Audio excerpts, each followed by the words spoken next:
வணக்கம். நான் உங்கள் ஆவுடையார் அண்ணாமலை ஜோதிடர். இப்போ பார்த்தீங்கன்னா நம்மளோட யூடியூப் சேனல் பார்த்தீங்கன்னா வாழ்க்கையே ஒரு பயணம் தானே என்கிற யூடியூப் சேனல் வச்சு நம்ம ஜோதிடம் சார்ந்த சித்தாந்தங்களை நம்ம ஒரு ஷார்ட்ஸாகவும் சரி இல்லை வீடியோவும் சரி இப்போ போட போகிறோம். ஆல்ரெடி இப்போ போட்டுக்கிட்டு இருக்கோம். இப்போ தாண்டி இந்த ஜோதிடத்துறைக்கு நான் எப்படி வந்தேன் அப்படிங்கிறத ஒரு இன்ட்ரொடக்ஷனாக உங்களுக்கு நான் கொடுக்கலாம் அப்படின்னு நான் விரும்புகிறேன். அப்படி பார்க்க போகும்போது பார்த்தீங்கன்னா நான் பொதுவாகவே பார்த்தீங்கன்னா நான் பேசிக்காக இன்ஜினியர்.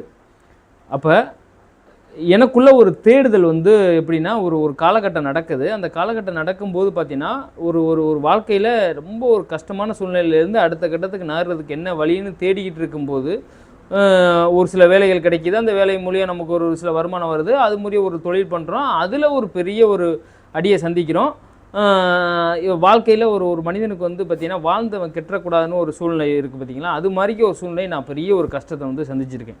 அப்போ இதுக்கு காரணம் அப்படின்னா இந்த காரணம் நடக்கிறதுக்கு முன்னாடியே என்ன பண்ணேன் அப்படின்னா இந்த ஜோதிடத்தை என்ன பண்ணுறேன் முன்னாடியே நான் தேட ஆரம்பிக்கிறேன். நிறையா பேர்கிட்ட நான் ஜாதகம் பார்த்தேன். நிறையா பேர் நீங்கள் அந்த யூடியூப்பில் பேசிகிட்டு இருக்க நிறையா பேர் ஜோதிடர்கிட்ட நான் பேசியிருக்கேன். அப்போ நான் பேசியிருக்கும்போது யாருமே நான் எப்போ நான் அதெல்லாம் தேடுறேன்னா அப்போ நினச்சிக்கிறேங்க. உங்களுக்கு எப்படின்னா ஒரு வாழ்க்கை சரியாக போயிட்டு இருக்கும்போதே யோசிக்க பிளான் பண்ணுறேன். இது எப்படின்னா ஒரு சரியான ஒரு வாழ்க்கை இப்போ போயிட்டு இருக்கும்போது இன்றைக்கி பணம் எனக்கு 10,000 வேணும் அப்படின்னா 10,000 எனக்கு கிடைக்கும். 15,000 வேணுமா 15,000 கிடைக்கும். இல்லை லட்சக்கணக்கில் வேணுமா லட்சக்கணக்கில் கிடைக்கும். இந்த காலகட்டத்திலேயே நான் இதெல்லாம் தேட ஆரம்பிக்கிறேன். ஏன் தேட ஆரம்பிக்கிறேன் அப்படின்னா இப்போ நம்ம கடந்து வந்த பாதைன்னு ஒன்று இருக்குது, கடுமையான பாதை. அப்போ அந்த பாதையெல்லாம் வரும்போது இப்போ இதுக்கு நம்ம இப்படிலாம் ஒரு 10 ரூபா 1 ரூபா காசு கூட நம்ம கஷ்டப்பட்டோம். ஆனால் இந்த காலகட்டத்தில் நமக்கு இவ்வளோ ஒரு பணம் கிடைக்கிது அப்படிங்கிற ஒரு சூழ்நிலையில் வரும்போது எனக்குள்ளே ஒரு சந்தேகம் ஆரம்பிக்குது. இது இப்படியே இருக்குமா, இல்லை இதை தாண்டி அடுத்த கட்டத்துக்கு இதை நகர்ந்துருவோமா, இல்லை இடையில இதை எங்கேயாவது பிரேக் ஆயிருமா அப்படிங்கிற ஒரு பய உணர்வு எனக்கு கொடுக்க ஆரம்பிச்சிருச்சு. அப்போ நான் கொடுக்க ஆரம்பிக்கும்போது நான் என்ன பண்ணுறேன் அப்படின்னா நான் ஜோதிடரை நிறைய பேரை அணுகிறேன். இதெல்லாம் இது கரெக்டான பாதையில் போயிடுமா, இல்லை இடையில ஏதாவது தடுமாற்றங்கள் வந்துடுமா அப்படிங்கிற ஒரு தெரிஞ்சுக்கிறதுக்காக நான் அணுகிறேன். யாரும் இல்லை உங்களும் பிரச்சனை, ஒரு தொழிலுக்கு உங்களுக்கு 3 தொழிலாக பெருகும் அப்படிங்கிறது மாதிரி ஒரு சூட்சமத்தை சொல்கிறாங்க.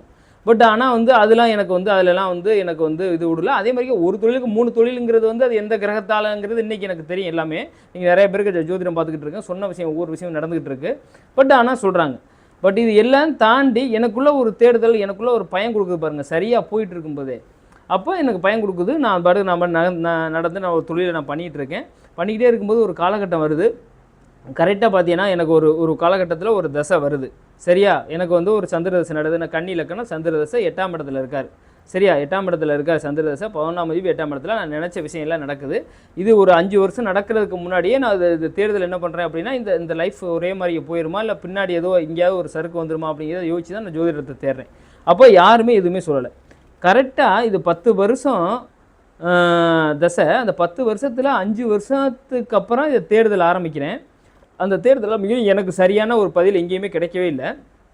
கரெக்டாக சந்திரதசை முடிய போகும்போது கருத்தினா டோட்டலாக சந்திரதசையில் சூரிய புத்தி வரும்போது டோட்டலாக எவ்வளோ உயரத்துக்கு நம்ம போனோமோ அவ்வளவு அடியில் கீழே விழுந்துட்டோம். நான் என்ன யோசிக்கிறேன் அப்படின்னா நான் சரியாக இருக்கும்போதே நான் ஜோதிடத்தை நான் தேடினேன். அப்போ நான் தேடும்போது இந்த விஷயம் எதுவுமே எனக்கு கிடைக்கல.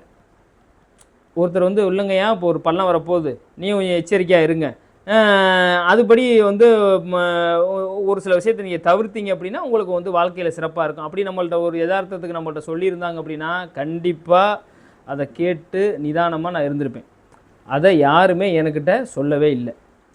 அதை ஃபஸ்ட்டு புரிஞ்சுக்கிறேங்க. யாருமே சொல்லலை. இந்த கோயிலுக்கு சில பரிகாரங்கள் தான் என்கிட்ட சொன்னாங்க. இந்த கோயிலுக்கு அந்த கோயிலுக்கு நிறையா ஒரு சில கோயிலுக்கு போகிறாங்க. அது மாதிரி ஏதோ ஒரு பள்ளிவாசலுக்கெல்லாம் போக சொன்னாங்க. எல்லாமே சார்ந்து நிறையா விஷயங்கள் நம்ம செய்ய சொன்னாங்களே தாண்டி எந்த விஷயமும் எனக்கு பலிதம் கொடுக்கவே இல்லை. ஒரு விஷயம் கூட நடக்கலை. நீங்கள் யாரெல்லாம் யூடியூப் சேனலில் நிறையா ஜோதிடத்தெல்லாம் நீங்கள் பேசியிருப்பீங்களோ பண்ணியிருப்பீங்களோ எல்லா ஜோதிடத்தையும் நான் பேசியிருக்கேன். லட்சக்கணக்கில் நானே செலவு பண்ணியிருக்கேன். ஆனால் இதுக்கு எதுக்குமே நிவர்த்தி கிடைக்கல. எனக்கு சரியான பதில் கிடைக்கவே இல்லை. அப்போ நான் நினச்சி எதுக்காக நான் பயந்தனோ அந்த சூழ்நிலை அந்த காலகட்டம் வருது. கரெக்டாக அந்த சந்திர தசையில் சூரிய புத்தி முடிய போது கடைசி 1 மாதம் இருக்குது. நான் சொல்கிறேன் எங்கள் ஆஃபீஸில் இப்போ கஷ்டமான சூழ்நிலையில் வருது. பட் இந்த 1 மாதத்தை கடந்துட்டோம் அப்படின்னா கண்டிப்பாக நம்ம ஒரு அடுத்த கட்டத்துக்கு எப்படியா அடுத்த நேரத்தில் கண்டிப்பாக மாறிடும் அப்படிங்கிற சொல்கிறேன். 100% கரெக்டாக அந்த கடைசி மாதத்தில் மிகப்பெரிய கோடிக்கணக்கில் இழப்பை சந்தித்து மிகப்பெரிய ஒரு ஒரு ஏற்றத்தில் எந்த அளவுக்கு இருந்தனோ அந்தளவுக்கு தலைகீழ அடிச்சிருச்சு என்னை. இதெல்லாம் ஏன் ஜோதிடத்தில் ஏன் சொல்ல முடியாதா? ஏன் சொல்ல முடியாது?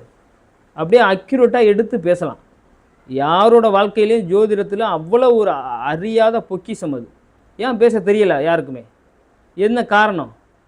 நீங்கள் நல்லா, அதாவது ஒரு சில ஜோதிடர் கேட்குறாங்க, உங்களுக்கு வந்து என்ன வேணும்னு கேட்குறாங்க. என்ன வேணும்னு கேட்கும்போது எப்படி அவங்களால வந்து அந்த சரியாக என்ன வேணும்னு சொல்லி கொடுத்துட முடியும் அவங்களால?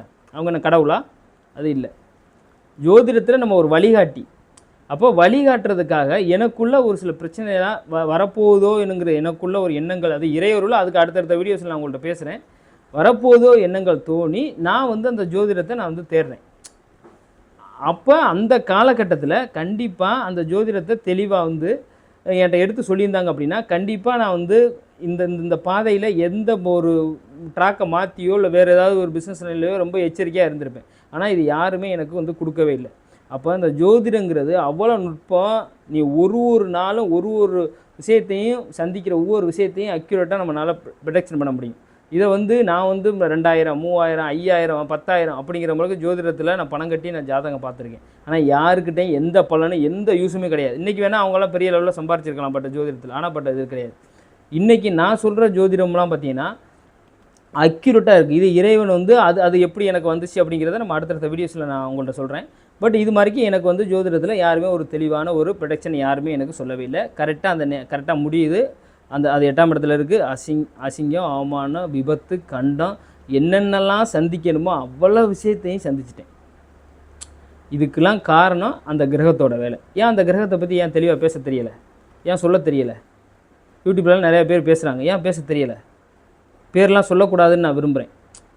அப்போ இதெல்லாம் ஒரு ஜோதிடத்தில் நல்ல ஒரு வழிகாட்டி ஜோதிடர் இருந்துட்டார் அப்படின்னா கண்டிப்பாக அவங்க வாழ்க்கையில் ஒரு நல்ல ஒரு வளமான வாழ்க்கை கண்டிப்பாக வாழ முடியும். கண்டிப்பாக வாழ முடியும். என்னென்ன நடக்க போகுதுங்கிற தெளிவாக ப்ரொடெக்ஷன் பண்ண முடியும். எழுதி கொடுக்கலாம், அந்த தேதிப்படி இது நடக்குங்கிறத.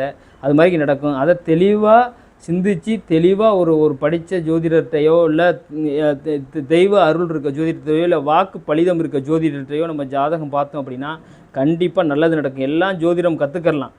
வாக்கு பலிதம் யாருக்கிட்டையுமே கிடையாது.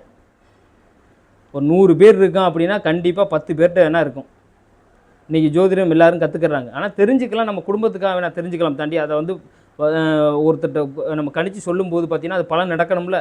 அது நல்லாவே பலன் இருந்தாலும் இவர் வாக்கு பலிதம் இல்லாமல் அவங்க சொன்னாங்க அப்படின்னா கண்டிப்பாக அது நடக்காது. இதுதான் இங்கே உண்மை. அவங்க ப்ரொடெக்ஷன்லாம் கரெக்டாக தான் பண்ணியிருப்பாங்க. ஆனால் ஒரு விஷயம் நல்ல விஷயம் நடக்கும்னு அவங்க பிளான் பண்ணி சொல்லியிருப்பாங்க அந்த ஜோதிடத்தை. சரி, அவன் நம்பி அவன் நடக்கும்னு நினச்சிருப்பாங்க. கண்டிப்பாக நடக்காது. காரணம்னா அந்த பலிதம் இல்லைன்னு அர்த்தம். அதனால் வாக்கு பலிதங்கிறது ரொம்ப முக்கியம் ஜோதிடத்துறையில். அது மாதிரிக்கே ஒரு சம்பவங்கள் தெரிஞ்ச ஆள்கள்கிட்ட ஜோதிடம் பார்க்குறது ரொம்ப நல்லது. அடுத்தடுத்த வீடியோஸில் நம்ம சந்திப்போம். அடுத்த விஷயம் இது சார்ந்து இந்த ஜோதிடம் எனக்குள்ளே எப்படி வந்துச்சு, நான் எப்படி இந்த ஜோதிடர் ஆனேன், இன்னும் இப்போ எவ்வளோ பெரிய ஆள்கிட்டலாம் நான் ஜாதகம் பார்த்துக்கிட்டு இருக்கேன் அப்படிங்களா அடுத்தடுத்த வீடியோஸுக்கு கண்டினியூவாக நான் உங்கள்கிட்ட பேசுகிறேன். நம்ம சேனலை சப்ஸ்கிரைப் பண்ணி ஷேர் பண்ணிக்கிறேங்க. நன்றி, வணக்கம்.